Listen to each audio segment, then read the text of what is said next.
नमस्कार बच्चों। अब इस कालांश में हम पाठ 7 पतझड़ में टूटी पत्तियां के शेष प्रश्नोत्तर की चर्चा करेंगे। और हमने पिछले कालांश में चाय पीने के बाद लेखक ने स्वयं में क्या परिवर्तन महसूस किया, यहाँ तक अध्ययन किया था।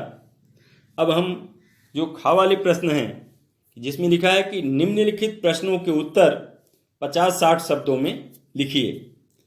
तो इसमें जैन की देन से पहला प्रश्न है कि लेखक के मित्र ने मानसिक रोग के क्या क्या कारण बताए, आप इन कारणों से कहां तक सहमत हैं।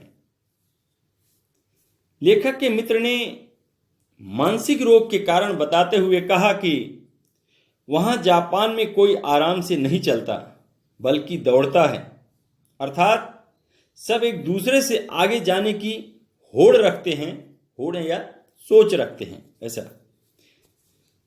कोई भी व्यक्ति आराम से बात नहीं करता, वह लोग केवल काम की ही बात करते हैं। यहां तक कि जब जापान के लोग कभी अपने आप को अकेला महसूस करते हैं तो वह किसी और से नहीं बल्कि अपने आप से ही बातें करते हैं, मतलब बड़बड़ाते रहते हैं।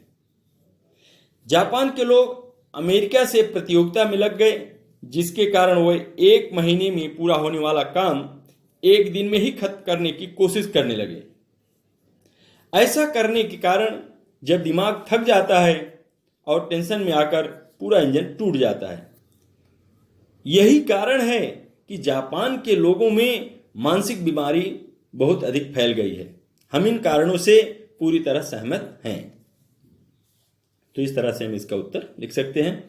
अगला प्रश्न है कि लेखक के अनुसार सत्य केवल वर्तमान है, उसी में जीना चाहिए।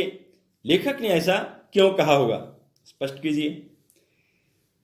लेखक के अनुसार सत्य केवल वर्तमान है, उसी में जीना चाहिए। हम लोग या तो बीते हुए दिनों में रहते हैं यानी भूतकाल में रहते हैं, या आने वाले दिनों में यानी भविष्य काल में, जबकि दोनों ही समय झूठ होते हैं यानी झूठे होते हैं। वो इसलिए क्योंकि एक बीत चुका होता है, यहां चुका में बड़े उ के स्थान पर छोटे उ की आएगा, बोल से वो बड़े उ की मात्रा लग गया है, और दूसरा अभी आया भी नहीं होता। मतलब एक बीत चुका होता है, भूतकाल बीत चुका होता है, दूसरा आया भी नहीं, मतलब भविष्य काल अभी आया नहीं है। तो बात आती है कि सच क्या है। तो इस बात पर लेखक कहते हैं कि जो समय अभी चल रहा है वही सच है। अब अगला प्रश्न है गा में। गा में 4 प्रश्न हैं आशय वाले, यानी 2 गिन्नी के सोना के हैं, 2 झेन की देन के हैं। तो हम 2 का अध्ययन करेंगे जो हमारे पाठ्यक्रम में है इस समय।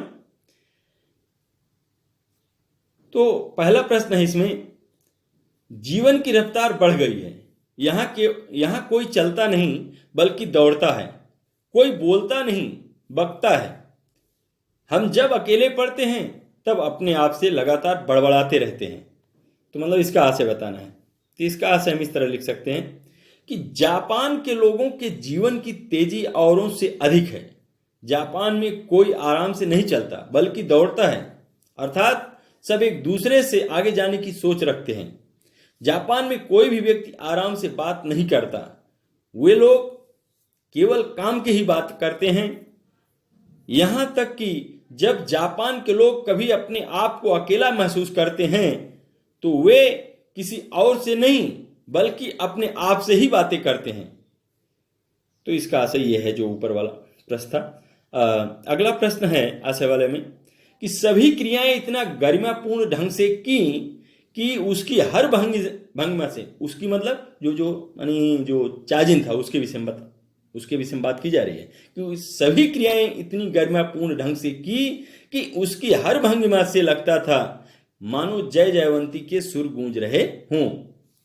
इसका हम आशय इस तरह लिख सकते हैं कि जापान में चाय बनाने वाले को चाजिन कहते हैं, यहां लिखा भी है।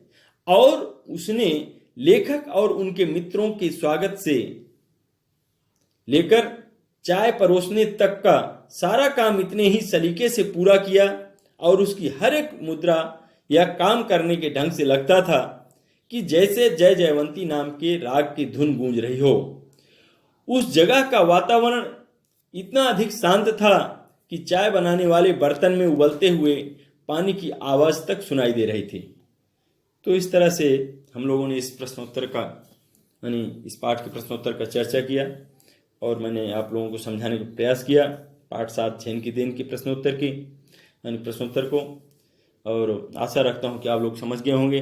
और एक छोटा सा और मैं आपको काम देना चाहता हूँ कि इसमें जो भाषा अध्ययन के प्रश्न दिए गए हैं कि लाभ हानि, दूसरा भाषा अध्ययन का दूसरा प्रश्न देखिए, इसमें लिखा है यानी पृष्ठ संख्या 123 पर कि लाभ हानि का विग्रह इस प्रकार होगा, मतलब लाभ और हानि। मतलब इस पाठ में जो ये दूसरा प्रश्न दिया गया है ये द्वंद्व समास है। यहाँ लिखा भी है कि यहाँ द्वंद्व समास है जिसमें दोनों पद प्रधान होते हैं।